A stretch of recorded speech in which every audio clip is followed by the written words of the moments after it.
Eh bien salut à tous, c'est Antoine Zaytech. Aujourd'hui on se retrouve pour une nouvelle vidéo et je vais vous montrer aujourd'hui comment transférer un jeu, ses sauvegardes et sa clé d'activation d'un PC à un autre.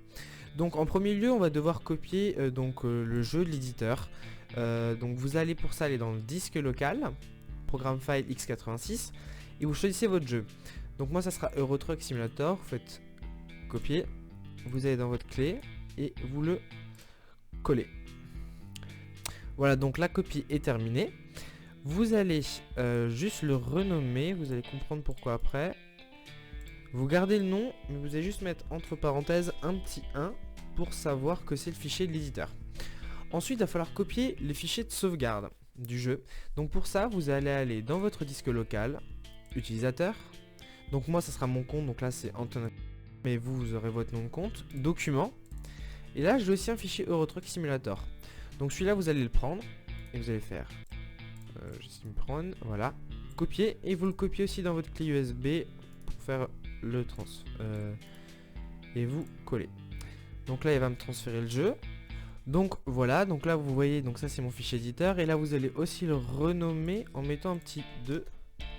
Voilà, comme ça vous savez que ça c'est votre fichier de sauvegarde et ça c'est votre fichier de base. Venez de rebrancher votre clé sur votre nouveau PC, vous ouvrez, vous allez dans votre clé, vous choisissez le programme de l'éditeur, vous le copiez, vous allez aller dans disque local, programme file, et là vous allez le coller. Donc là il va juste vous demander continuer, et là vous faites oui parce que là ça demande les droits d'administrateur. Moi je le fais pas parce qu'il est déjà en place. Donc maintenant on va lancer Euro Truck Simulator, on vient juste de le copier, là je le lance directement du raccourci que j'ai mis en place.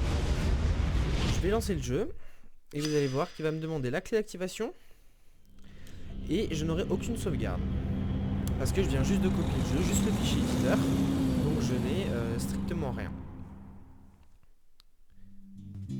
Donc comme vous pouvez le voir, j'ai de nouveau il demande ma clé d'activation, et là si je démarre la démo, il faut que je me crée un profil parce que j'en ai strictement aucun enregistré. Donc pour ne pas en créer un, on va le fermer un peu brutalement le jeu. Fin de tâche. Voilà mon coco, merci. On ferme ça. Donc là on va retourner dans notre clé USB, on prend le fichier Eurotruck, on le 2 hein, donc celui où il a notre profil, on va dans disque local, programme dans utilisateur, Antonin, document, et là j'ai de nouveau un fichier Euro Truck Simulator 2 qui vient de se créer là en lançant le jeu, donc on va le supprimer et là on va coller l'autre. On le renomme en supprimant le petit 2 pour qu'il soit exactement comme si Euro Truck le crée ce document, on ferme et on relance le jeu. Et là, ils vont absolument pas me demander la clé d'activation et je vais retrouver l'intégralité de mes profils. Parce que Euro Truck ne va pas créer de fichier, il va tout simplement voir qu'il y en a un, donc il va chercher dans ces documents exactement comme si lui les avait créés, les données. Et là vous pouvez voir que j'ai ma campagne avec tout ce que j'avais comme si c'était mon ancien ordi. Donc j'espère que cette petite vidéo vous aura plu. Souvenez-vous bien qu'il faut chercher le document éditeur plus le document de sauvegarde de votre jeu. Pensez bien mettre un petit 1 et un petit 2. Donc j'espère que cette petite vidéo vous aura plu et vous aura servi. N'hésitez pas à mettre un petit like ou un commentaire. Sur ce, moi je vous dis à la prochaine. Ciao tout le monde.